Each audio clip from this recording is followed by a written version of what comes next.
Եթե վտանգ կա քո հավատքին, քո ժողովրդին, մորդ, հորդ, ծնողիդ, զավակիդ, քո սրբություններին, որովհետև ամենամեծ պարգևն է սա Աստծուց։ Հայրենիքը Աստծուց տրված ամենամեծ պարգևն է։ Սահմանդ ատամներով պահել է պետք։ Չի ասել հարցակվելով խաղաղություն ձեռք բերեք։ Գիտակից կերպով պայքարի է բերում մեր ժողովուրդը։ Եվ պաշտպանում։ Այդ ոչրագործը ասաց մի ժամանակ մանուկ էր։ Արդար մանուկ էր։ Մարդը եթե իր արտի որոնները արմատախիլ չհանի, չմշակի իրեն, չզբաղվի իր հոգևոր զարգացմամբ, իր ամբողջ կյանքը փնտրտուքի կյանք է։ Խաղաղությունը մարդը ձեռք է բերում կյանքի գնով եւ շատ դժվարությամբ։ Բոլոր կառույցները, հատկապես ուժային կառույցները մեր երկրի, պիտի հոգատար լինեն վիրավոր մեր ընկերներին։ Հավատում եմ, որ մեր երկիրը կշտկվի, ամեն ինչ տեղը կընկնի։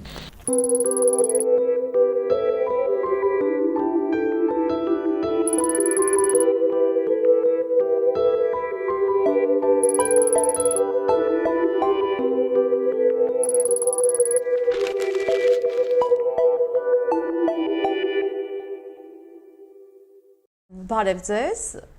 Թեմ TV-ի եթերում 301+-ն է, ես Գոհար Հակոբյանն եմ, Առավոտ օրաթերթի լրագրող, այսօր հաղորդումը վարելու եմ ես, այսօր խոսելու ենք մի շատ հետաքրքիր թեմայով,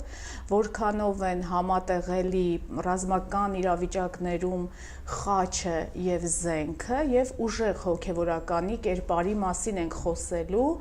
այսօր իմ զրուցակիցն է ՀՀ զինված ուժերում ծառայող հոգևոր սպասավոր գնդերեց Տեր Մանուկ Քահանա Զեյնալյանը, օրհնեցեք Տեր Հայր ջան։ Աստված օրհնի, ողջույն։ Տեր Հայր ջան, ուզում եմ խնդրել հետևյալ հարցից խոսենք, որը այսօր շատ է շահարկվում, հետևյալ ձևակերպումը ինչ-ինչ մեկնաբանությունների տեղիք է տալիս, հենց այստեղ է, որ ուժեղ քրիստոնյայի կերպարին եմ ուզում անդրադառնալ, հետևյալ արտահայտությունը, թե աջ այտիդ կամ ծնոտիդ, եթե հարվածում են, ձախնել դարձրու, ինչպես տեղայնացնել այս ձևակերպումը այն համատեքստում, երբ պատերազմական իրավիճակում ենք, շրջափակված ենք ոչ բարեկամ երկրներով, հնարավոր է դա տեղայնացնել, հնարավոր է այդպես վարվել, չընդդիմանալ թշնամուն։ Ավետարանում տեղ գտած հայտնի այս հատվածը բոլոր ժամանակների համար արդիական է, բոլոր ժամանակների համար և բոլոր ժողովուրդների համար։ Այո, մենք հայերս կարող ենք փոքր-ինչ վերագրել մեզ այս հատվածն ավելի հոգեհարազատ, որովհետև հազարամյակների դարերի ընթացքում բազմաթիվ պատերազմներ, զրկանքներ, մեր հավատքի համար պայքարի մեջ, երբեմն, այո, մենք մեր մյուս երեսն էլ ենք դարձրել։ Բայց ավետարանը մեզ հստակ ուղերձ է տալիս, որ չարին չարությամբ չպետք է պատասխանես։ Բազմաթիվ անգամներ ավետարանի մեջ, անգամ մեր Տեր ու Փրկիչը, երբ որ իրեն ամբաստանության էին տարել և թագավորի առաջ էին կանգնացրել, ինքը իր երեսը երկրորդը չպահեց։ Ինչու եք ինձ մեղադրում ասաց։ Հիշում ենք մեզ հայտնի խաչելության դրվագները։ Իսկ երբ որ վերագրենք մեզ պատերազմի դաշտում հատկապես կամ թշնամի հարևաններով շրջապատված լինելու հանգամանքում, մենք մեր երեսը երկրորդը չենք պահել երբեք։ Ինչու՞։ Որովհետև մենք պայքարել ենք մեր Սուրբ եկեղեցու համար։ Մեր հայրերը պայքարել են մեր Սուրբ եկեղեցու համար։ Պայքարել են հայ ընտանիքի համար։ Հայրը պայքարել է իր որդու համար, մայրը պայքարել է նույնպես իր որդու համար։ Այսինքն մեր մեջ հատկապես ընտանիքի գաղափարը գերագույն սրբության նման նստած է։ Դրա համար մենք այսպես ենք կոչել վասն հավատո եւ վասն հայրենիաց։ Եվ քո հայրենիքի, քո հավատքի, քո բոլոր սրբությունների եւ այն մի բուռ հողի, որ Աստված է քեզ տվել, ես հավատում եմ, որ Աստված է մեզ տվել։ Դրա համար պայքարը մեզ համար գերագույն սրբություն է։ Եվ այո, հայը երկրորդ երեսը չի պահել եւ չի էլ պահելու։ Մենք հոգեվորականներս, որ բանակի մեջ ենք ծառայում, այսպես որ մի փոքր ավելի գուցե եւ կոպիտ հնչի, բայց մենք երկու զգեստի տակ ենք պայքարում։ Մեկը մեր փարաջան է, եւ երկրորդը զինվորական կամուֆլյաժն է։ Ուրեմն երկուսի միավորումը, երկուսի հիմնական աղբյուրը, որի համար մենք պայքարում ենք, մեր Սուրբ եկեղեցին է։ Մեր Սուրբ հայրենիքն է, մեր ժողովուրդն է։ Եվ պատմության ընթացքում եկեղեցու միջամտությունը միշտ եղել է եւ լինելու է։ Որովհետեւ մեր եկեղեցին, ինչու ենք ասում ազգային եկեղեցի, մենք տեր ենք մեր ազգին, մեր ժողովրդին։ Բազմաթիվ անգամ մեր եկեղեցու քահանա հայրերի բերանից լսած կլինեք այս արտահայտությունը, որ մեր եկեղեցին հոգեփրկչական եկեղեցի է։ Մարդկանց հոգիների համար հոգ տանող եկեղեցի է։ Ուստի երբ որ եկեղեցականը հոգ է տանում իր հոտի հոգիների համար, որ իրենք առաջնորդվեն դեպի փրկություն, նաև պարտավոր է հոգ տանել իր հոտի ֆիզիկական գոյության համար։ Եվ պատահական չէ, որ նաև այս պատերազմի ժամանակ եկեղեցին իր թանկ զավակներին տվեց, նույնիսկ անհետ կորած զավակներին։ Ցավալիորեն շատ դեպքեր գրանցվեցին, մանավանդ այս վերջին պատերազմի ընթացքում։ Չէ, որոշ տեղերում նույնիսկ թվեր են հրապարակում եւ այլն։ Բայց թե մեզ համար կորուստը մեկն էլ մեկ է, հազարն էլ հազար է։ Մենք մեր մի կորուստի համար էլ չափազանց ցավում ենք, շատ կորուստի համար էլ չափազանց ցավում ենք։ Ծնողի համար շատ դժվար է։ Լինես հոգեվորական թե աշխարհական որևէ մեկը, որ փորձես ծնողը մխիթարել, որքան անուշ խոսքերով ասես,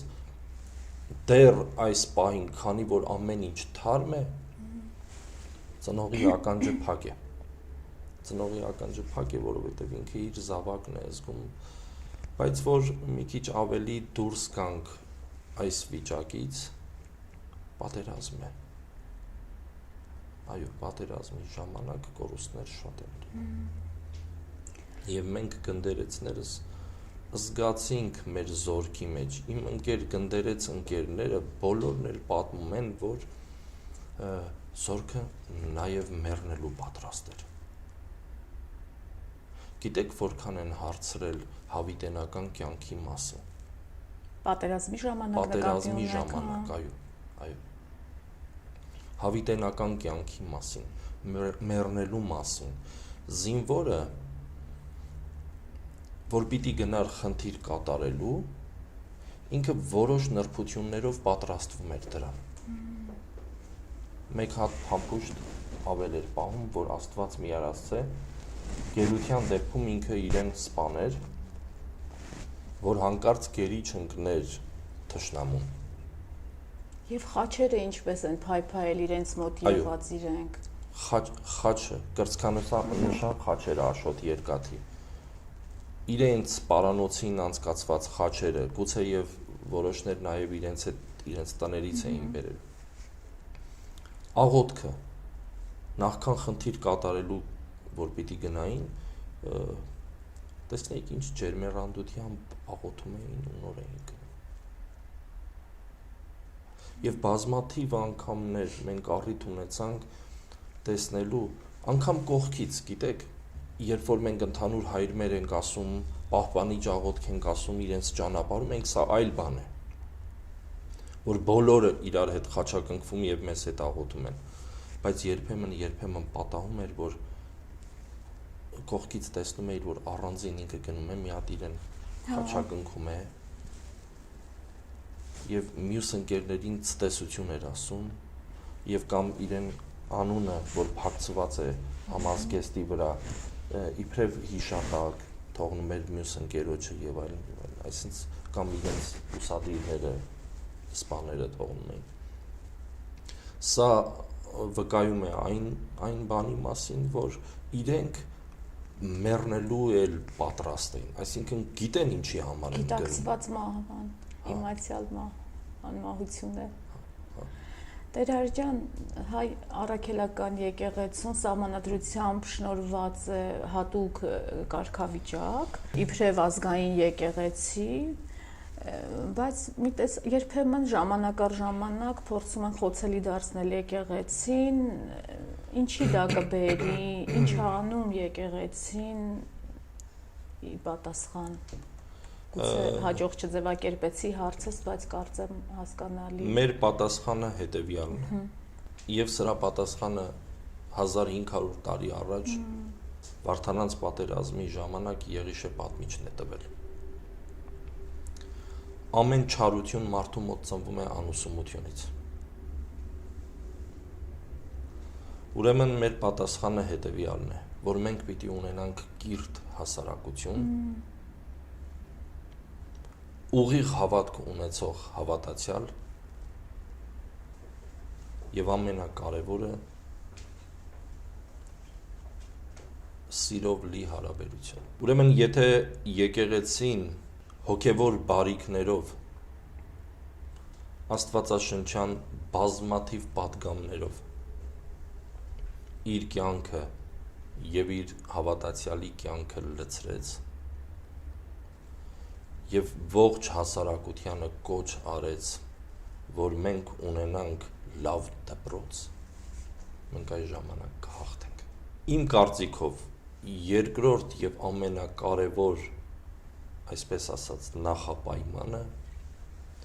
այն է, որ եկեղեցին պիտի շատ խրախուսի որդեծնությունը։ Հատկապես հիմա։ Այո, եւ առիթից օգտվելով ես ուզում եմ ասել, որ մեր բոլոր նորակազմ հատկապես ընտանիքները ամենակիչը գոնե 5 զավակ պիտի ունենան։ Գիտեք, պատերազմից հետո անձնապես ինձ համար քիչ եղան առիթներ, որ ես պսակադրության խորհուրդ եմ օրհնել։ Բայց վերջում, երբ որ մեր մաղթանքներն էինք տալիս պսակվող զույգին, գիտեք ինչ եմ խնդրել, որով լինում է, չէ, որ հանդիպում ենք բազմաթիվ զույգերի, որ ընկերություն են դեռ անում, չեն ամուսնացել, նախապես որոշում են այսքան երեխա պիտի ունենանք, անգամ անուններ են որոշում եւ այլն։ Խնդրում եմ, որ եթե նախատեսել եք 3 զավակ ծնելու, 1 զինվորի փոխարեն ունեցեք եւս 1։ Իբրև հոգևոր հովիվ ես խնդրում եմ սա։ Եվ կոչ եմ անում մեր ողջ ազգաբնակչությանը, մեր բոլոր հայ ընտանիքներին, թող ինչպես որ մյուս ընտանիքների մեջ, որ շատ զավակներ կան եւ զանգը ղողանջում է, խորհրդաբանորեն որ ասենք, այնպես էլ թող մեր ընտանիքների մեջ շատ զավակներ ծնվեն։ Տեր Հարգյան, իսկ պատահել է, որ պատերազմից տուն դարձածի պսակեք վերջին շրջանում։ Պսակադրություն ոչ, բայց մկրտություն շատ։ Այո, շատ լավ է։ Այո։ Ցավալիորեն մենք մկրտություններ ենք անում բանակի մեջ։ Ես ինչու եմ ասում ցավալիորեն, զարմացա։ Որովհետև չպիտի հասնեն բանակի տարիքին, անգամ սպաներ, որ երկար տարիներ բանակի մեջ են ծառայում, նոր որոշում են մկրտության։ Այսինքն ամեն ծուղ, ամեն հոգևորական պիտի շատ չարչար վիճանա, որ իր համայնքի մեջ չմկրտված որևէ մեկը չլինի։ Տեր Հայ ջան, հազար ներողություն, որ ընդհատում եմ, հաճախ կներեք ձևակերպմանս հոգևորականի սև հանդերձը գուցե ոչ այնքան գիտակից մարդուն վանում է եկեղեցուց, ինչ է անում եկեղեցին, որպեսզի իրենց ավելի մոտեցնի, մերձենան մարդիկ, վստահեն հոգևորականին, խորհրդատու տեսնեն նրա մեջ, բարեկամ։ Գիտեք, այդ սև հանդերձի մեջ այնքան սպիտակ կա։ Ես նոր քիչ առաջ խոսում էի կրթության ու հոգևոր դաստիարակության մասին։ Եթե մարդը ապահովել է իր մտավոր եւ հոգևոր, ուրեմն ներուժը ունի, լցրել է եւ իր ամբողջ կյանքը հոգևոր բարիքներ է փնտրում, այս մարդը չի կարող եկեղեցու եւ եկեղեցու սպասավորի զգեստին ծուռ նայել։ Շատ է պատահում, որ մենք մեր կյանքը սիմվոլիկ կերպով ասեմ, խորհրդաբանորեն ասեմ, այս արտը համարենք ցորենի արտ է եւ մեջը լիքը որոմներ ենք ցանում։ Գիտեք ինչի հետևանք է։ Որովհետեւ մենք արթուն չենք մնում, ավետարանն է ասում։ Հիշում եք որոմների առակի մեջ քնած էին եւ գիշերեր եկան եւ որոմ ցանեցին։ Եվ ուստի մարդու մոտ շատ հաճախ նաեւ փոփոխություն է լինում։ Հայտնի պատմություն կա։ Աշխարհահռչակ մի նկարիչ որոշում է վերջին ընթրիքը պատկերել։ Ինչ է անում, գնում է այն վայրերը, որտեղ որ հասարակությունը շատ են, շուկաներ կամ չգիտեմ, ավտոկայանատեղիներ, կանգառներ, դպրոց, փնտրում է Հիսուսին նման մեկին եւ գտնում է։ Խնդրում է, այս մարդը նստում է, ինքը նկարում է Հիսուսին եւ տարիներ շարունակ բոլոր առաքյալներին, Պետրոսին, Հովանեսին, Հակոբոսին, Անդրեաս, բոլորին նկարում է, վերջում Հուդային է ուզում նկարի, շատ է փնտրում։ Նորից նույն, ինչպես որ 20 տարի առաջ գնացել էր Քրիստոսին էր փնտրում նկարելու, նորից գնում է այդ նույն վայրերը շրջելու, հանդիպում է մեկին, որ իրապես Հուդայի դեմքի նման է։ Այդպես ինքը իր մեջ որոշում է, որ այս մարդու մեջ չարություն կա։ Խնդրում եմ, ասում է, ես ձեզ նույնիսկ դրամ կտամ, ինչ կլինի համաձայնվեք, ես այսպես նկարիչ եմ, ուզում եմ Հուդային պատկերել, բոլոր առաքյալներին եւ Հիսուսին պատկերել եմ, բայց Հուդային դժվար է մարդկանց հետ։ Գոնե դուք համաձայնվեք։ Այո, կհամաձայնվեմ, ասում է։ Գալիս, նստում է, նկարում են, ավարտում են։ Ասում է, դուք ինձ չհիշեցիք։ Ոչ, ասում է։ Ասում է, մի 20 տարի առաջ դուք Քրիստոսին էիք ուզում նկարեիք։ Ես այդ մարդն եմ։ Մարդը եթե իր արտի որոմները արմատախիլ չհանի, չմշակի իրեն, չզբաղվի իր հոգևոր զարգացմամբ, մեր ամբողջ կյանքը փնտրտուքի կյանք է։ Մենք մեր Տեր ու Փրկչին պիտի փնտրենք միշտ։ Տեր ու Փրկիչը մեզ արքայություն առաջնորդող բանալին է։ Ուրեմն եթե մենք չփնտրենք, մենք տարիների ընթացքում մենք մեր դեմքը կկորցնենք։ Մենք չենք լինի լուսավոր էակի նման։ Դուք հիշում եք տարիներ առաջ, երբ որ Ստամբուլի մեջ սպանեցին նրան տինքի։ Իհարկե, ցավոք հիշում եմ։ Անցավ որոշ ժամանակ, երբ որ կինը ինչ որ հայտարարությամբ հանդես էր գալիս բազմության առաջ, ժողովրդի առաջ, այսպեսի մի միտք ասաց։ Այդ ոճրագործը ասաց, մի ժամանակ մանուկ էր։ Արդար մանուկ էր։ Հիմա մենք Տիրոջ պատկերով եւ Տիրոջ նմանությամբ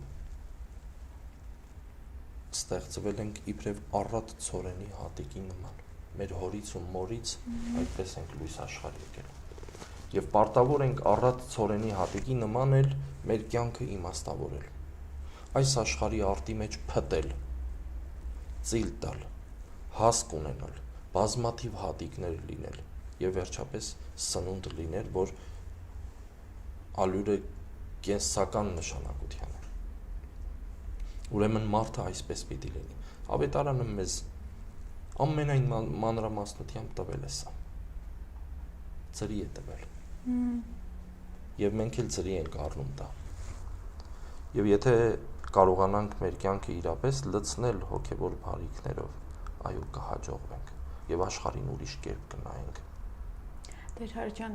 դուք ասացիք, որ երկու հանդերձ է, մեկը սև Փարաջան է, տակից կամուֆլյաժը պատերազմական իրավիճակներում։ Այնուամենայնիվ համատեղելի են զենքն ու պատկերավոր ասած զենքն ու խաչը։ Այո, եթե վտանգ կա,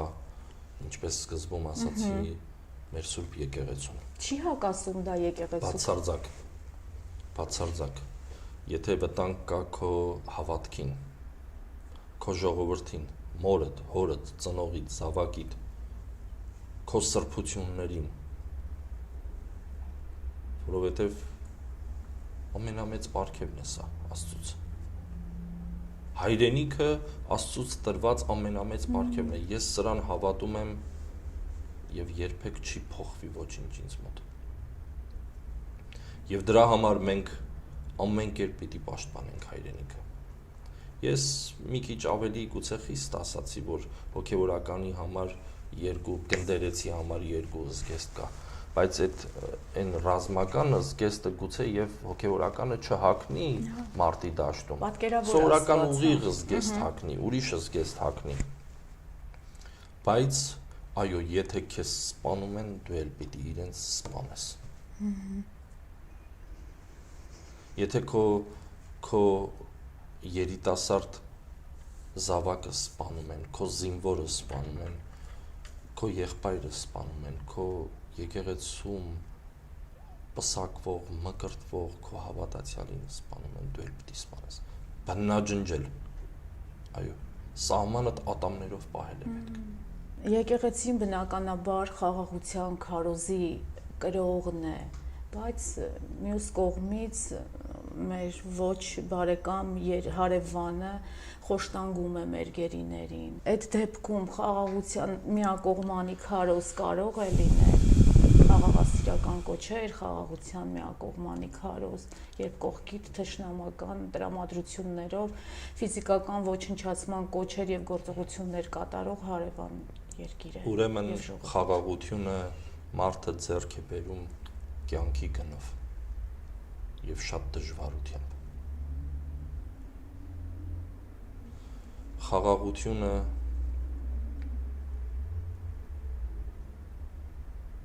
այդ դժվարությամբ ձեռք բերելու ընթացքի մեջ,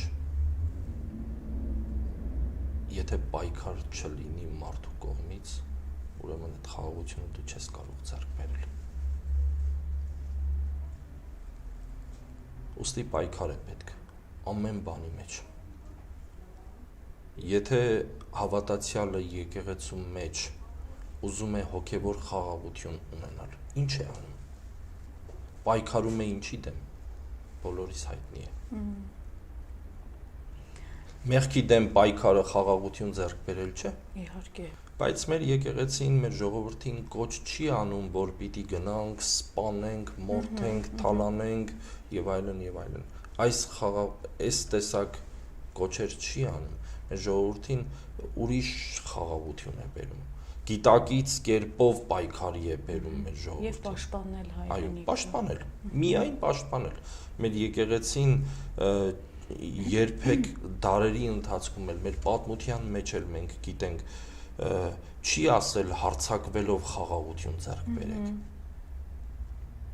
Շատ կարևոր է սա, պայքարելով եւ պաշտպանվելով խաղաղություն է խոսել, քարոզել։ Տեր ջան, ձեր առաքելությունն իրականացնելիս որևէ տպավորիչ դրվագ եղել է, որ կուզենաք հիմա համառոտ Այո, մի քանի անգամ առիթ եմ ունեցել պատմելու տարբեր դեպքեր։ Երբ որ խմբերով տղաները գնում էին ինչ-որ խնդիրներ կատարելու, միշտ ասում էի տղերք, ծայրահեղ ծանր վիճակի մեջ որ կլինեք, որ գիտեք արդեն պիտի մեռնեք, զոհվեք, ընկնեք, բարձր Տեր ողորմյա կոչեք։ Հետո որ վերադառնում էին ողջ առողջ, շատերն ասում էին Տեր Հայր, երբեմն պատահեց, որ Տեր ողորմյային սուլոցը, երբ որ լսում էին քրանոթի, որ արդեն պիտի ընկնի, ընդամենը 2-3 վայրկյան է տևում դա։ Գոռում էինք Տեր ողորմյա, արկը ընկնում էր, չէր պայթում։ Հետաքրքիր է շատ։ Հիշում եմ հոկտեմբերի 20-ից հետո էր, ստույգ օրը չեմ հիշում, բայց չափազանց անձրևոտ ցեխոտ օր էր, մենք էլ սարսափելի ցեխոտվել էինք, ուրեմն միտեղ էինք խնձորեսկում, ցուրտ էր, փեչ էինք վառել, շորերով բան փակել էինք, տենց երկաթյա ձողերով ինչ-որ մի տեղ էր, որտեղ ըստ երևույթին մարդիկ հաց բան էին ժամանակին կերել, հանգստյան գոտի էր։ Ու լուր եկավ մեր խմբերից մեկից, որ Տեր Հայր հեռախոսով ասաց, որ շրջափակման մեջ ենք եւ 15 րոպեից եթե որևէ լուր չունեցաք, մենք ուրեմն մեզ չսպասեք։ Սա ինձ համար սարսափելի էր։ Ամբողջ 44 օրերի ընթացքում պատերազմի ժամանակ ես այդ օրվա նման սարսափելի օր չեմ, դրանից հետո 3 օր անկնություն կար ինձ մոտ։ Մտածեցի ասեմ, չասեմ, զորքը իմանա, թե ոչ, մոտ մի 50 մինչև 60-65 հոգի էինք, ասացի իրենց, խնդրելով, որ բոլորս ծնկաչոք աղոթենք տղերքի համար։ Ծնկեցինք հենց այդտեղ վառարանի մոտ ծնկեցինք ու միասին աղոթում էինք, բարձր աղոթում էինք, ով ինչ կերպով ասես Աստծուն մի բան խնդրում էր։ Անցավ 5 րոպե, կրկին դող, վախ, խառնաշփոթ, ես իմ տեղը չեմ գտնում։ Նորից գնացի, ասացի, եկեք աղոթենք եւս մեկ անգամ։ Աղոթք արեցինք նորից, 3-րդ անգամ էլի մեր տղաներից մեկը, որի եղբայրը մեջն էր նորից այդ խմբի, ասաց, ես գիտեմ, որ 3 անգամ պիտի աղոթենք Տեր Հայր, ճիշտ է, ասի աղոթենք, նորից աղոթենք, անկեղծորեն 15-րդ վայրկյանը, որ անցել էր, րոպեն, որ անցել էր, նույն հեռախոսից զանգ եկավ, որ Տեր Հայր ողջ առողջ դուրս ենք եկել, ու հետո պատմեցին, որ ոչ թե 2 կամ 3 կողմից էին շրջափակման մեջ, այլ գրեթե տեղ չունեին դուրս գալու։ Մի քանի կողմերից մնացել էին շրջափակման մեջ։ Ուրեմն մեր Տեր ու Փրկիչը մեր աղոթքը լսեց եւ անկեղծ աղոթքը, որ մարդու շուրթերին չի մնում, բերանի մեջ չի մնում, այլ թափանցում է հոգին ու սիրտը, Աստված լսում է։ Տեր Հայր ջան, եկեղեցին միշտ ակտիվ մասնակցություն է ունեցել երկրի ժողովրդի այդ կրթական, մշակութային, սոցիալական հարցերում եւ մնացյալ, բայց ուզում եմ հատկապես անդրադառնալ եկեղեցի զինված ուժեր փոխհարաբերությանը եւ այդ համատեքստում եկեղեցու դերակատարությանը, հոգեվորականի ներկայությանը բանակում։ Խոսքիս ընթացքում ասացի, որ մեր եկեղեցին հոգեփրկչական եկեղեցի է եւ չի կարող հոգեվորականը մանավանդ գնդերեց հոգեվորականը չի կարող անտարբեր լինել իր զորքի հոգու փրկությանը, մանավանդ այն պարագային, որ դու գիտես, որ զինվորդ գնաց ճակատ, գուցե եւ հետ չգա, ցավալիորեն։ Ես սիրում եմ մի խոսք ասել այս առիթով, գնդերեցը, մանավանդ այս վերջին պատերազմ, ապրիլյանի ժամանակ էլ, եւ մանավանդ այս վերջին պատերազմի ժամանակ, մեր գնդերեցները սիրտն ու հոգին էին բանակի, որովհետև անգամ շատ զորամասերի մեջ, որ հարցումներ են եղել, ամենաշատը զինվորները վստահել են իրենց հոգևոր սպասավորին։ Անձամբ ես բազմաթիվ ընկերներ ունեմ, զինվորական, շփվում եմ իրենց ընտանիքների հետ, իրենց երեխաների հետ, կապ ունենք իրենց հետ, մի տեսակ այնպես ընկերական շրջապատ ստեղծվեց, որ երբ որ նշանակվեցի ծառայության բանակում, ես չէի էլ պատկերացնում, որ կարող է այսքան զարգանա մեր հոգևոր կապը բանակի հետ։ Ուստի շատ կարևոր է եւ մեր գնդերեցների ուսերին շատ ծանր լուծ եւ պարտականություն է դրված եւ մենք չենք կարող դա սրբորեն չտանել։ Հակառակ բոլոր դժվարությունների, հակառակ կորուստների, հակառակ զրկանքների, անգամ ներողություն եմ խնդրում հակառակ բոլոր չարախոսների մենք պիտի մեր գլուխը բարձր, մեր խաչը բարձր, մեր հավատքը առավել բարձր պիտի շարունակենք մեր կյանքը մեր բանակի մեջ եւ ես հավատում եմ, որ մեր բանակը պիտի հզորանա, Տիրոջով պիտի հզորանա, ինչպես որ Դավիթը Գողիաթին կարողացավ հաղթել, մենք էլ աշխարհի ամենաուժեղ բանակը կհաղթենք, եթե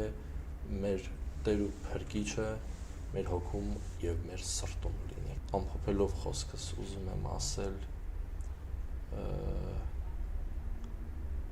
որ մեր լույս հոգիները, այո, մենք նրանց համար պիտի միշտ աղոթենք, միշտ, անձամբ ես իմ եղբայրը կորցրեցի, իրենց համար պիտի աղոթենք շատ, բայց եւ երկիրը, եւ մեր հայրենի իշխանությունը, եւ բոլոր կառույցները, հատկապես ուժային կառույցները մեր երկրի, պիտի հոգատար լինեն վիրավոր մեր ընկերներին, չափազանց պիտի հոգատար լինեն, եւ ես կարծում եմ, որ կլինեն,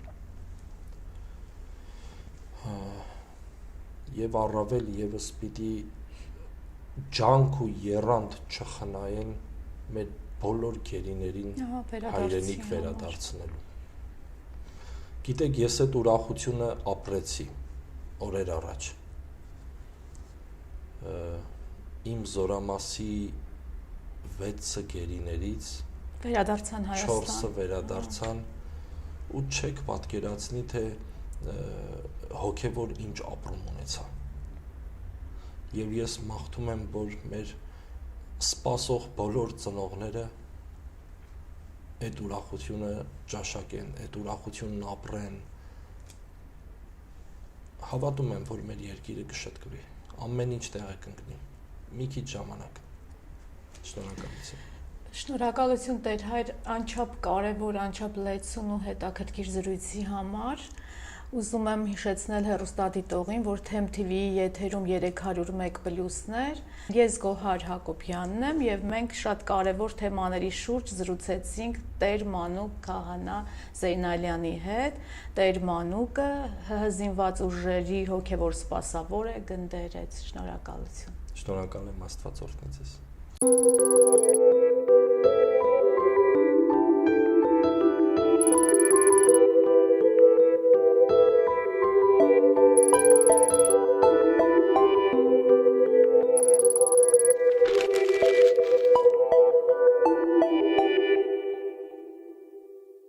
Այսօր դուք ներկա եք Հովանովանքում տեղի ունեցած այդ սադրանքին, երբ նույնիսկ եկեղեցու դռները կարգալույծ եղած անձնավորությունը փակեց հավատավոր մարդկանց առջև, նախ կմանրամասնեք ինչ էր տեղի ունեցել եւ ստեղծված հոգեվոր խորհրդի հետ կապված։ Արդեն իսկ անցյալ օրը Մայրաթոր Սուրբ Էջմիածինը նամակով իրենց տեղեկացրել էր, որ նախկին Տեր Արամին տեղեկացրել էր, որ այլևս ինքը այսօր կեսօրից հետո մինչև ժամը 3-ը պիտի թողնի վանքը, որովհետև կարգալույց եղած է եւ իրավունք չունի խորան բարձրանալու, որևէ ծիսակատարություն անելու, ավանդատուն մտնելու եւ այլն, որը որ արձանագրվել է լրատվամիջոցների ներկայությամբ հենց վանքի բակում։ Եվ վանքի բանալիները ինքը պետք է հանձներ խորհրդին, այս խորհուրդը ձևավորվել է վեհապար հայրապետի տնօրենությամբ եւ այս խորհրդի մեջ 3 անձեր են՝ Շնորհք Աբեղա, Մուշե եւ Եղիշե քահանաները։ Եվ այս խորհուրդը 3 հոգեվորականներից բաղկացած այս խորհուրդը առաջնորդի լիազորություններով պետք է այն նույն հոգևոր ծառայությունը, սպասավորությունը, որ տեղի էր ունենում Մկրտիչ Սրբազանի առաջնորդությամբ, այդ նույնը պիտի շարունակվեր, բայց ցավալիորեն եւ շատ խաղաղ, շատ հանգիստ մենք վանք գնացինք, բայց ցավալիորեն պարզվեց, որ վանքում արդեն իսկ մարդիկ կան, ովքեր որ իրապես հրահրեցին, նույնիսկ այնտեղ բաների մեջ երևում է, որ փորձում ենք մենք հոգևորականներս խաղաղեցնել ժողովրդին, որովհետև տեղի էր ունենում պսակադրության արարողություն, եւ փորձեցինք հնարավորինս այնպես անենք, որ այդ պսակադրության խորհուրդը չխափանվեր, բայց իրենք ամեն կերպ հայհոյանքներով եւ լրագրողներին ներկա, եւ քահանաներիս, եւ բոլորին առհասարակ այդպես սադրեցին։ Ես ցավում եմ սրա համար։ Իրապես ցավում եմ, որովհետեւ այս անամոթությանը մի օր պիտի անպայման վերջ դրվի։ Թույլ տվեք այսպես որակել։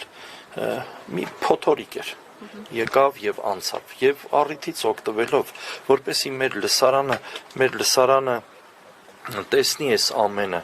եւ լսի հատկապես, թույլ տվեք բջջային հեռախոսից ընթերցեմ ձեզ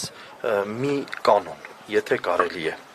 Աշխարհաբարով կընթերցեմ, որպեսի հասանելի լինի նաեւ մյուսներին։ Տեսեք, Անտիոքի ժողովից մի հատված եմ ընթերցում ձեզ։ 100-ամյակներ առաջ մեր եկեղեցվոս Սուրբ Հայրերի կողմից այս կանոնը հստակ դրված, սահմանված։ Ինչ է ասում։ Եթե որևէ քահանա կամ սարկավակ արհամարեց իր եպիսկոպոսի հրամանը, երբ եպիսկոպոսը նրան մերժեց եւ հեռացրեց անկարգությունների պատճառով, անհնազանդության պատճառով, եւ այդ երեցն ու կամ սարկավակը առանձին ժողովվեցին ու սուրբ սեղան հաստատեցին, այսինքն սուրբ պատարագ մատուցեցին, որ պատրաստվում է ամսի 26-ին մատուցելու։ Չլսեցին եպիսկոպոսի կոչը, անարգեցին նրան ու չկամեցան նրան երկիցս եւ ավելի անգամ արտասանած բարի խոսքերին ականջարուր լինել, եւ սա եղավ։ Երկու անգամ Տեր Հովել եւ Տեր Մկրտիչ ավակ քահանաները գնացել են իրեն, հորդորելով վերադարձ չի եղել։ Ես եմ առիթ ունեցել 3 անգամ իրեն հետ խոսելու։ Եվ նույնիսկ խնդրել եմ, որպեսի միասին գնանք Հայր Շնորհքի մոտ Ստեփանոս վանքում, գիշերը մնանք աղոթենք իրեն համար։ Ինքն ասաց, որ ամեն բան վերահսկողությունից դուրս է։ Եվ տեսեք, հետաքրքիրը ամենավերջն է կանոնի։ Իսկ եթե համառեն ու խռովություններ հարուցեն, որը տեղի ունեցավ, եւ հոկտեմբեր 10-ին, որ ես գնացի, ուժայիններ կանչեցին, եւ գյուղի ժողովուրդը փորձեց որոշ մաս։ Եվ խռովություններ հարուցեն, եկեղեցու վրա արտաքին իշխանությամբ կամ այլ ուժերի օգնությամբ ամբողջ բերեն, որը նաև այսօր տեղի ունեցավ։ Այսպիսիներին իբրև խռովարարների պետք է հնազանդեցնել եւ սանձերը քաշել։ Սա մեր եկեղեցվո կանոնն է։ Տեր Հայր, կներես, Տեր Հայր, ձեր կարծիքով ինչից է այս իշխանությունը վախենում, որ այսպիսի մոլի գրոհ է պայքար է սկսել առաքելական եկեղեցու ամենայն հայոց վեհապարի եւ հոգեվոր դասի նկատմամբ։ Այս հարցի հասցեատերը ես չեմ։ Իհարկե ընդհանուր պատկերացում ունեմ, թույլ տվեք ես իմ պատկերացումները չարտահայտել։ Գնացեք ուղիղ իրենց հարցրեք, թե ինչու են իրենք այս ուզում։ Բայց ես թույլ տվեք մեր հոգևոր կողմի անունից խոսել։ Մենք հոգևորականներս ամենայն խոնարհությամբ մեր ժողովրդին ծառայում ենք։ Եթե անգամ դուք կտեսնեք հոգևորականներ, ովքեր որ որոշակիորեն անպարկեշտ վարք են ցուցաբերել կամ իրենց որոշ տեղեր ճիշտ չեն դրսևորել, երբեմն կարող է նաև այս էլ պատահել, չէ որ մենք ձեր ծոցից ենք դուրս եկել։ Իհարկե անընդունելի է սա, բայց մենք հոգևորականներս ախր ձեր ամեն ինչի մասնակիցն ենք, ձեր ուրախությունների մասնակիցն ենք, ձեր տխրությունների մասնակիցն ենք, ձեզ համար աղոթողներն ենք, ինչու եք դուք այսպես վարվում։ Եվ իբրև լրացում խոսքիս ասեմ, ցավալիորեն մարդկանց մեջից ամոթը կորել է։ Մարդիկ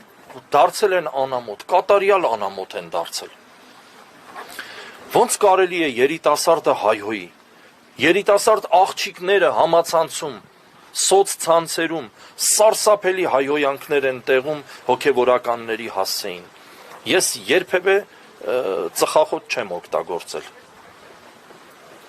Անցյալ օրը մի աղջիկ գրում է, թե ես ճանաչում եմ, ասում է Տեր Մանուկին, թմրամոլի մեկն է։ Ով պիտի սրա պատասխանները տա։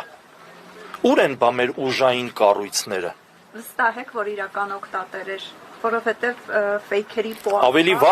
ավելի վատ, եթե որևէ կառույց ֆեյքեր է պահում։ Եվ նույնիսկ առիթից օգտվելով խոսում էին իբրև թե ֆեյք հոգևորականների մասին։ Գտեք, մանկապիղծ հոգևորականների մասին էլ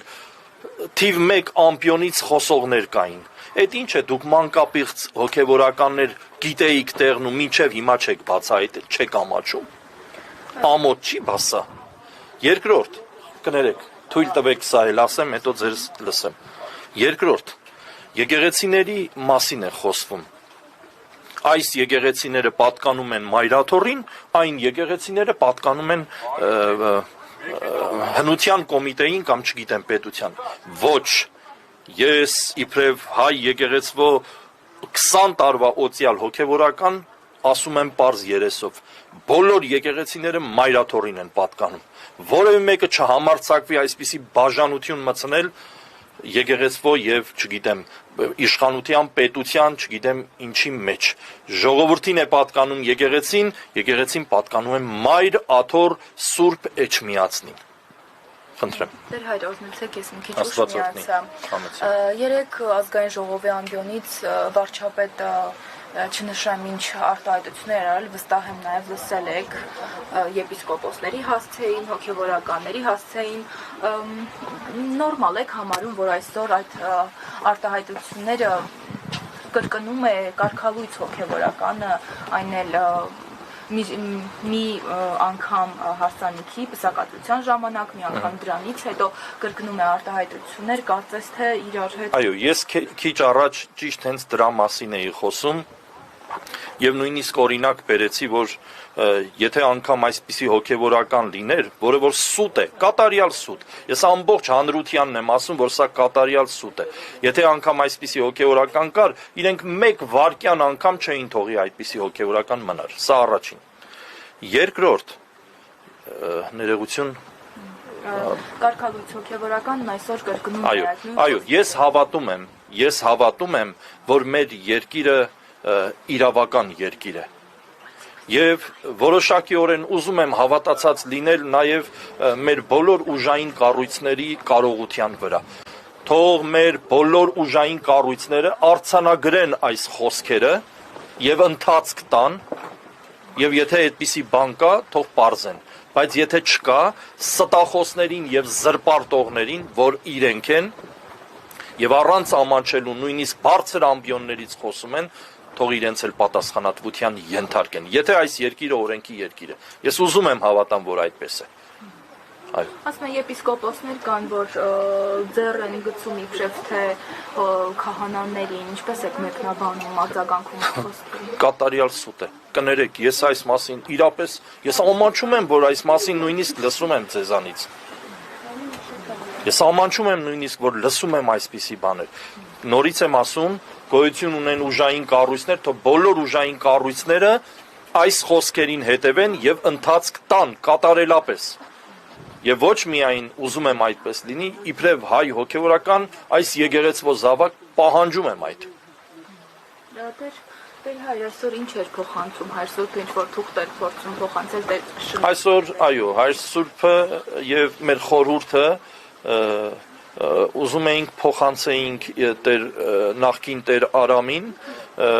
հետեւյալը, որ ծանուցվել էր իրեն, որ ինքը պետք է այսօր կեսօրից հետո ժամը 3-ին վանքը պետք է թողներ, բանալիները հանձներ եւ որոշ այլ հրահանգներ, որ լրագրողները այս մասին արդեն իսկ նկարահանել են եւ կա համացանցում։ Բայց ինքը համառորեն եւ սարսափելի պահվածքով, իրապես զարմանալի, այս անգամ ավելի զարմանալի պահվածքով փորձեց կրկին անգամ իր դեմքը ցույց տալ։ Դեր հայր կաթողիկոսին անվանել է իբրև թե կին, երեխաներ ունեցող, եթե տեսել եք, այն էլ բարձր, շատ բարձր ձայնով եւ ձեռքերը այսպես վեր երկինք տալ։ Մեկն էլ ինքն է կաթողիկոսի զավակներից, անառակ զավակներից մեկն էլ ինքն է։ Այսքանն եմ։ Այսօր Եվ բոլոր նրանց, ովքեր որ այսպիսի բան կասեն, այս նույն պատասխանն իրենց։ Մեկն էլ իրենք են, ով որ այսպիսի բան կասեն կաթողիկոսին։ Եվ թող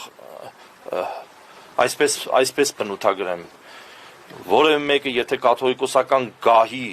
առաջ, որ լուսավորչի գահն է այդ գահը, կփորձեն ոտնձգություններ, թող մտածեն ավելի մեծ սարսափներից։ Մենք արդեն իսկ մի քանի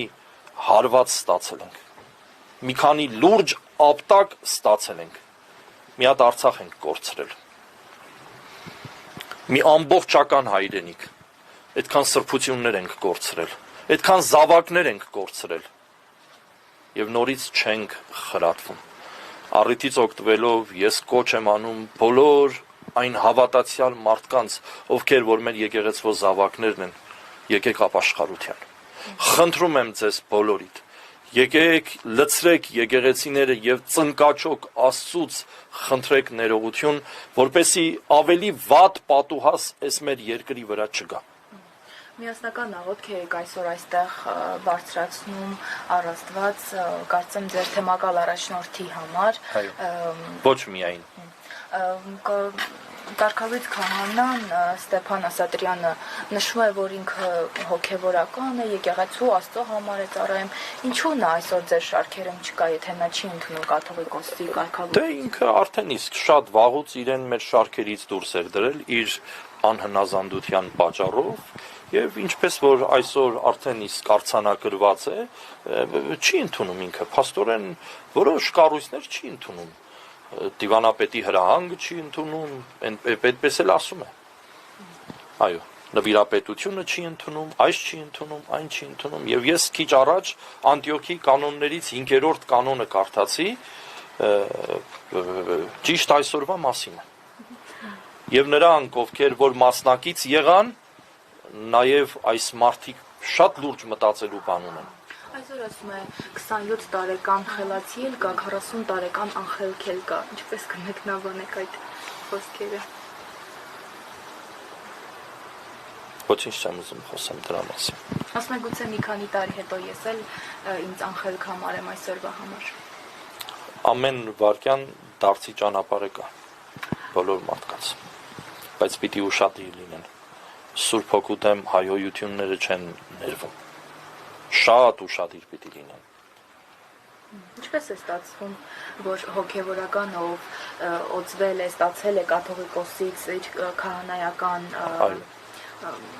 ինչպես ասեմ, կարգ ասեմ, թե իր քահանայական աստիճանը, հա, բայց այսօր չի ընդունում այդ նույն կաթողիկոսի կարգավիճության։ Դե չեք տեսնում մարդու մեջ չարությունը մտել է։ Չարություն է մտել։ Բացահայտ ասում է ինքը, որ ես աջակցում եմ այս ուժերին, իրեն հեռու դնելով եկեղեցվո ծոցից։ Նրանք էլ ասում են, մենք էլ աջակցում ենք սրան։ Աջակցեք։ Քամի եք անցնի, փոթորիկ եք անցնի։ Դրա հետ այդպեսի փոթորիկներ են եկել այս եկեղեցու մեջ անցել։ Ուղղակի ես ափսոսում եմ, ժամանակը ոսկի է, թանկ է։ Ինչի եք այդպես անում։ Մարդկանց հոգևոր կյանքը ինչի եք այդպես խաթարում։ Եվ ամփոփելով զրույցը, 2018 թվականին իշխանություններին չհաջողվեց կահանքեց անել կաթողիկոսին։ Մենք հիշում ենք, սկսվել էր պայքար եկեղեցու կաթողիկոսի դեմ։ Այսօր արդյոք կհաջողվի որևէ կերպ խախտել կաթողիկոսին Աստված է կարգել, Սուրբ Հոգու շնորհներով է կարգված։ Թույլ տվեք այսպես պատասխանեմ եւ մանավանդ նրանց համար, ովքեր որ հատկապես կաթողիկոսին են հայհոյում։ Եթե Աստված չուզենա կաթողիկոսը լինել այդ գահին, մեկ վարքյան չի լինի։ Եվս երկու հատ Տեր հայր ուզում էի մի հատ խոսեք այսօրվա աղոթքի մասին, ասում եք ոչ միայն թեմակալ առաջնորդի համար, դա էլ նշեք։ Մենք ընդհանրապես թեմի ողջ հոգևոր դասը այն ժամանակ էլ երբ որ Սրբազան հայրը մեզ հետ էր, մենք միշտ աղոթքի կանգնում ենք։ Գրեթե ամեն շաբաթ բոլորս հավաքվում ենք միտեղ։ Հատկապես պահքի շրջանում, մեծ պահքի շրջանում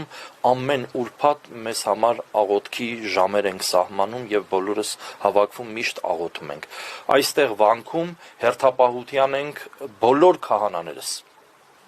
Օրինակ իմ հերթը ամեն չորեքշաբթի օրն է, ես հերթապահության եմ այս վանքում եւ կատարում ենք ժամերգություններ մեր քույրերի հետ միասին։ Այնպես որ դա մեր առօրյան է, մեր կյանքն է, մանավանդ այսօր էլ դե հայտարարություն տվեցինք, որպեսզի հավատացյալներն էլ իմանան, որ մեր սրբազանների, մեր Տեր Գարեգինի բանտարկյալ մեր հոգևոր հայրերի եւ եղբայրների համար աղոթեցինք, ինչպես միշտ։ Վերջին ամիսներին նա լինում էր ձեզ հետ այդ աղոթքի շարքերում նա կար, բացի այս վերջին մեկ ամսվա դրանից առաջ։ Չէ։ Երբևէ չի եղել։ Իր կամքով։ Ասում եմ, քիչ առաջ ասացի, որ ինքը իրան արդեն իսկ եկեղեցուց դուրս էր դրել։ Տեր հայր, նաև նա այսօր այսպիսի մի արտահայտություն արեց,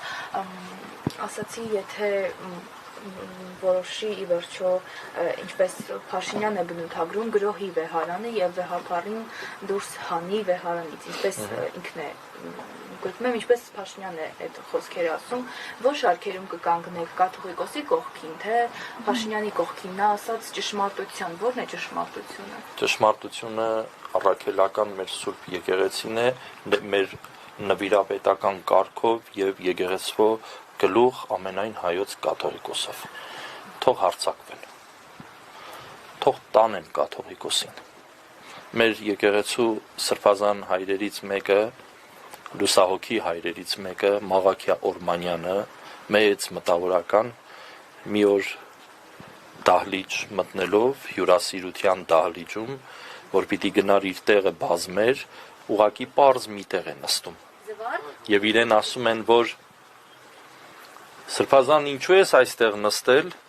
քո տեղը այսինչ տեղն է, պատվավոր ավելի տեղն է, ասում է, որտեղ Սրբազանն է, պատրիարքն է նստած, այդ տեղը կենտրոնն է։ Թող տանեն կաթողիկոսին։ Կաթողիկոսին կտանեն, ենթադրենք, բանտը կլինի վեհարան։ Ավելի լավ կորտնվեն բանտի ժողովուրդը։ Ուր էլ տանեն, վեհապարը մնալու է վեհապար, ուր էլ տանեն, այդ տեղը դառնալու է վեհարան։ Թող գրոհեն։ Կարծում եք նա կլինի Փաշինյանի այդ չեն գրոհել, պատմության մեջ չեն գրոհել, չեն արել, այնքան են հարձակվել, Խորեն Մուրադբեկյան կաթողիկոսին չխեղդեցին, մեր եկեղեցին ավելի ծանր օրեր է ունեցել։ Աստծու կամքն է, Տիրոջ ողորմությունն է, Աստված կտնօրինի ամեն բան։ Կարծում եք նա կլինի այդ ամուսնացյալ քահանան։ Պողոս Սարաքյալը Որ Փաշինյանն է Տիմեթիոսին ուղված նամակի մեջ ասում է, ինչ էլ որ կլինի, Հիսուս Քրիստոսով խնդա եւ ուրախ ելներ։ Հիմա Տիրոջով դուք բոլորդ էլ, մեր ժողովուրդն էլ, մեր հավատավոր ժողովուրդն էլ, թող Տիրոջով խնդան եւ ուրախ լինեն։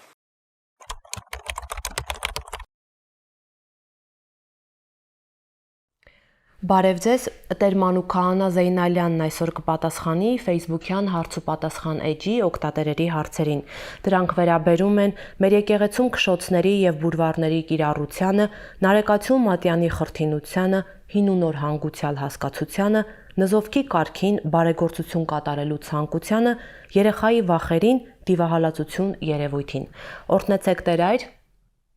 Աստված օրհնի, ողջույն։ Պատարագի ժամանակ ինչու են օգտագործվում քշոցներ եւ բուրվարներ եւ արդյոք հնարավոր է սրբազան այդ արարողությունն անցկացնել առանց նշյալ իրերի, Արթուրն է հարցնում։ Ինչպես շատ նյութեր պատարագի ժամանակ իրեր, սպասքներ, ամենը իրենց խորհուրդը ունեն, այդ նույն կերպով նաեւ հոգեվոր իր խորհուրդը ունի բուրվարը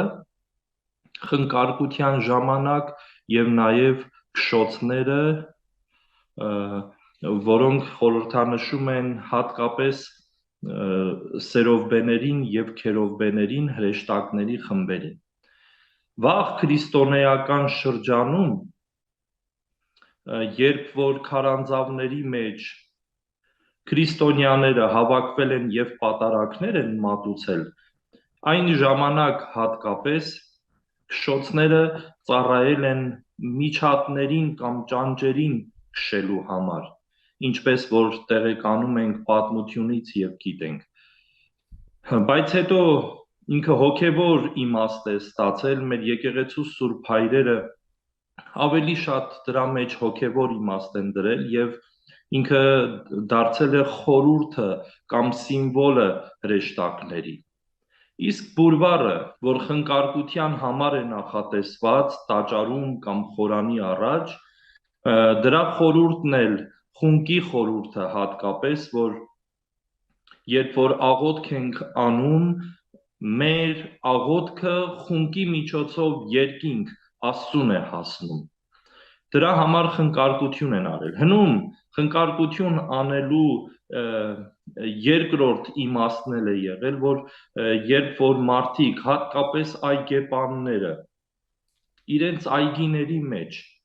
իրենց դաշտերի մեջ, տարբեր վնասատու միջատներին եւ այլն ոչնչացնելու կամ քշելու համար օգտագործել են ծծումբ, Քուքուրդ կոչվածը,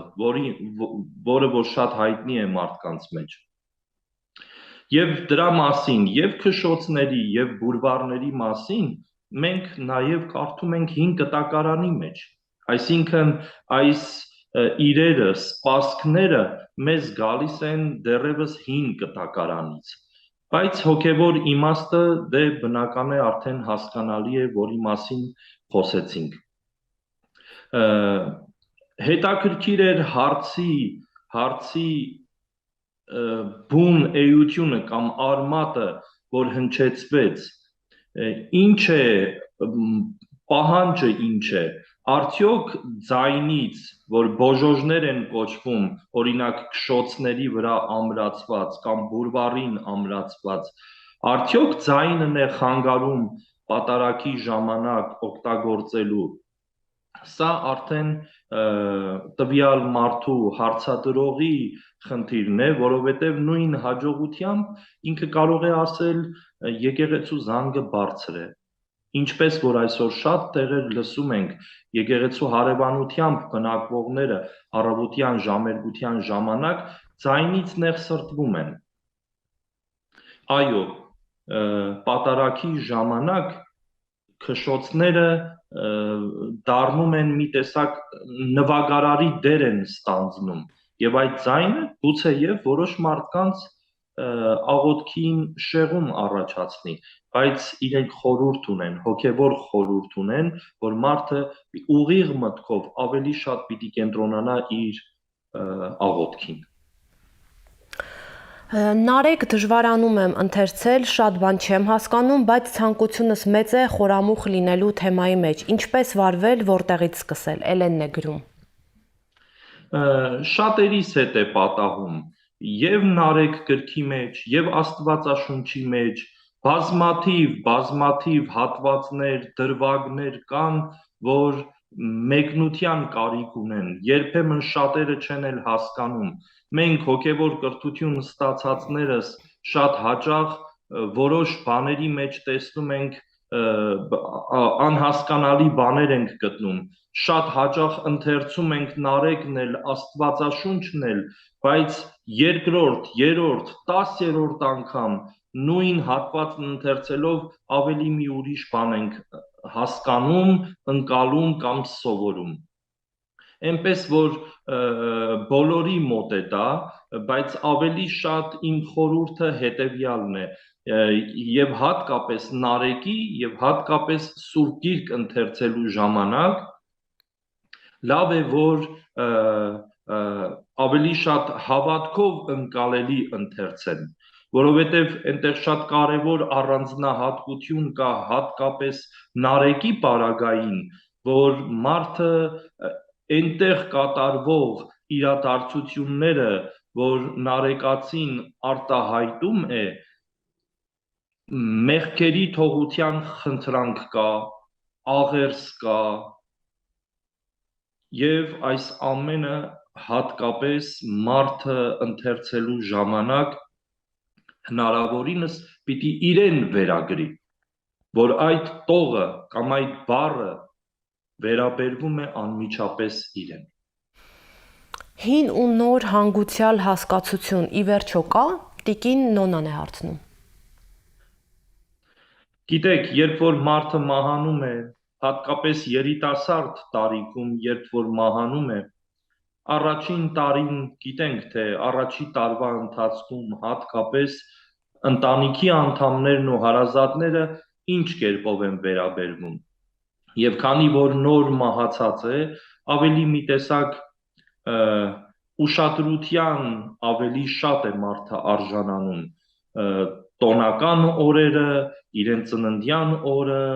տարելիցը, 40-ը եւ այլն, հնարավորինս ավելի շատ պարտաճանաչ կերպով են փորձում իրականացնել, բայց իրականում ոչ մի տարբերություն չկա։ Մարդը երբ որ իր հոգին փչեց, այլևս Աստծուն է գնում, ինչպես իմաստունը ժողովող գրքի մեջ է ասում, Աստծուց եմ եկել, Աստծուն էլ դառնում եմ։ Այսինքն հին ու նոր գաղափար, այսպես ասած, գոյություն չունի։ Պարզապես երբ որ մենք նոր ենք ունենում հանգուցյալ, ավելի թարմ է լինում մտածումները, մխիթարության ավելի շատ կարիք ունենք եւ այլն։ Ժենյային հետաքրքրում է, թե որ դեպքերում մեր եկեղեցին կարող է նզովել կամ նզովքի կարգ կատարել եւ արդյոք դա միայն մարդկանց է վերաբերում։ Շատ լուրջ ոտնձգություն պիտի լինի եկեղեցու հատկապես դավանանքի դեմ։ Մեզ բոլորիս քաչ հայտնի են դիեզերական ժողովները, որ մեր եկեղեցու հայրերը ձեռնամուխ են եղել այս ժողովները կազմակերպել են եւ այնտեղ Սուրբ Երրորդության Մարիամ Աստվածածնի մի խոսքով դավանաբանական շատ լուրջ շեղվածություն ունեցող մարդկանց նզովել են, որպեսզի Քրիստոսի հաստատած եկեղեցին մնա այնպես, ինչպես որ է։ Այս դեպքում է նզովքը գործում եւ այս դեպքում է եկեղեցին նզովում։ Մարդը, եթե ոտնձգություն արեց իր եկեղեցու հանդեպ, ինքը նզովյալ է լինելու։ Այսպես թե այնպես, Տիրոջից է նզովյալ լինելու։ Եվ վաղ ժամանակներից մեզ բոլորիս քաչ հայտնի է տիեզերական ժողովների ժամանակ հատկապես նեստորականները ինչպես արեցին,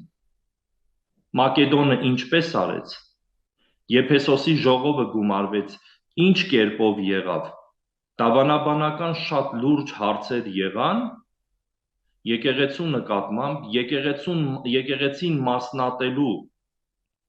Քրիստոսի առաքելահաստատ եկեղեցին բաժան անելու, կամ Աստծուն ճիշտ չընկալելու, չընդունելու որոշումներ եղան, եւ դրա համար եկեղեցին ձեռնամուխ եղավ մարդկանց իրապես նզովելու։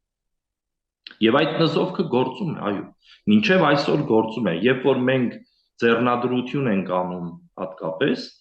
ձեռնադրվողներս մենք Սուրբ Խորանի առաջ, եպիսկոպոսի առաջ եւ հավատացյալների առաջ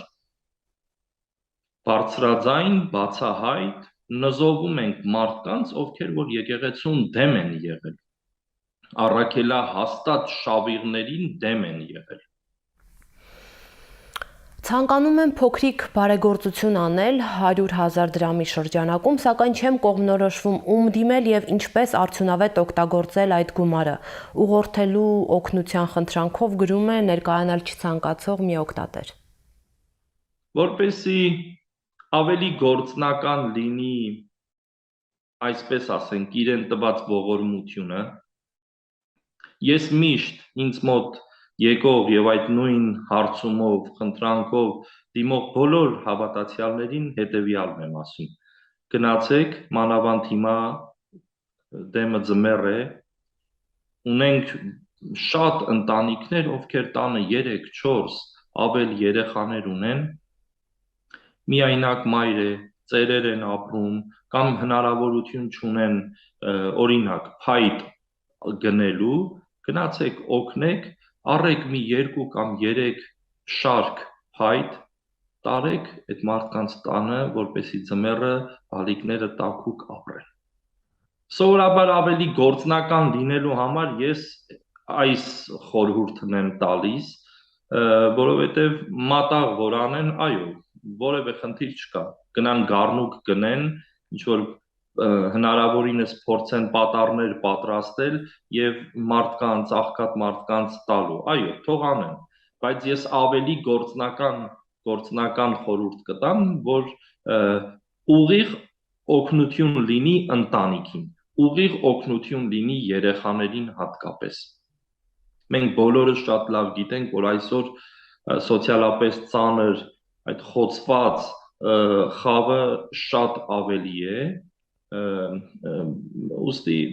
թող փորձեն հնարավորինս այսպես անել։ Մեր շրջապատում որևէ հոգևորականի թող մոտենան, որովհետև բոլոր հոգևորականներն էլ գրեթե ունեն իրենց մոտ ցանկեր, ցուցակներ, որ բազմազավակ ընտանիքներ կան, սոցիալապես անապահով ընտանիքներ կան, ուստի թող գնան դիմեն որևէ հոգևորականին, անպայման հոգևորականը օգտակար կլինի իրենց։ Երեխաս վախեցել է վերջին շրջանում տարբեր հանգամանքներով պայմանավորված եւ հիմա գիշերները շատ անհանգիստ է քնում։ Հոգեվորականը կարող է օգնել մեզ այդ հարցում եւ ինչպես գրում է Անշուշտ կարող է օգնել։ Եվ ոչ միայն հոգեվորականը, այլ հենց մայրը, հայրը, ծնողը կարող է օգնել։ Աղոթեցեք երեխային, դուք երեկոյան հատկապես գիշերը քնելուց առաջ տերունական աղոթքով թող քնի բալիկը։ Գնացեք որևէ եկեղեցի Տեր հայրին խնդրեք թող բժշկության, դիվահալածության, որևէ աղոթք թող կարդա, բայց հատկապես հաշվի առնելով այն հանգամանքը, որ երեխան մկրտված է թե ոչ։ Եթե մկրտված չէ, ուրեմն անպայման ծնողները թող կազմակերպեն բալիկի մկրտությունը։ Երբևէ չփորձեն, որպեսի իրենց երեխային տանեն մեզ բոլորիս հայտնի մեր իրականության մեջ ցավալիորեն եղած մոմ թափողների, վախ բռնողների, այսպիսի մարդկանց մոտ, ովքեր որ ուղակի մոլորության են ենթարկում մարդկանց, մոլորության մեջ են գցում մարդկանց, երբևէ թող չտան, որովհետև ոչ մի օգուտ իրենց չի տալու նրանց, այսպես ասած, տված աչքի ուլունքը կամ թափած մոմը, կամ չգիտեմ, կանոնով վախի չափը չափելը, որոշելը, ուստի միայն Աստծու տուն, միայն եկեղեցի, հոգևորականի մոտ, եւ հոգևորականը քիչ առաջ խոսում էինք Նարեկի մասին, Նարեկի մեջ ունենք մենք հատուկ գլուխներ, որտեղ որ ամենայն մանրամասնությամբ հենց վախի մասին բժշկության աղոթք կա։ Մի հեռուստադիտող էլ հարցնում է դիվահալածության մասին, քիչ առաջ խոսեցինք, կա արդյոք նման երևույթ, ինչպես է այն արտահայտվում եւ ինչ է արվում դրա դեմ։ Այո, կա։ Եվ բոլոր հոգևորականները ունեն դևերը հալածելու իշխանություն։ Ուստի այսօր էլ բազմաթիվ հրաշքներ շատ հոգևորականների մոտ տեղի են ունենում։ Շատեր չեն խոսում դրա մասին։ Այո, կա։ Եվ հավատացեք, բազմաթիվ օրինակներ կան, որ մարդիկ իրենց երեխային դիվահարված, շեղված, վախից հատկապես, որովհետև վախից մարդը կարող է դիվահարվել, տարել են եկեղեցի եւ հոգևորականները աղոթքով, նարեկով, ավետարանով բժշկության, պատարակներին մասնակցելու եւ հաղորդություն ստանալու առիթ են տվել եւ մարդիկ իրապես փոխվել են իրենց կյանքում։ Շատ կան։ Գիտեք ինչ, ավելի շատ սրա մասին ըստ երևույթին պիտի բժիշկները խոսեն, բայց մենք էլ հոգևորականներս անպայման իրենց հետ շփման ժամանակ արդեն զգում ենք մարդու հոգեվիճակը։ Դրա համար իմ խորհուրդն է, որպեսզի իրենք իրենց հիվանդին հնարավորինս շատ ուշադիր եւ նուրբ կերպով նախ չխոսեն իրեն մոտ, որ դու այսպես ես, տանեն, ուղղորդեն դեպի եկեղեցի եւ փորձեն հոգևորականի հետ շփվելու առիթ տալ։ Անպայման հոգևորականը հստակ լուծումը կփորձի հնարավորինս տալ։ Շնորհակալ եմ Տեր Այր ձեր ժամանակից մեզ հատկացնելու համար։ Տեր Մանուկ Քահանա Զեյնալյանն էր պատասխանում հարց ու պատասխան էջի օգտատերերի հարցերին։ Եղեք ակտիվ, շարունակեք գրել։ Հաջողություն։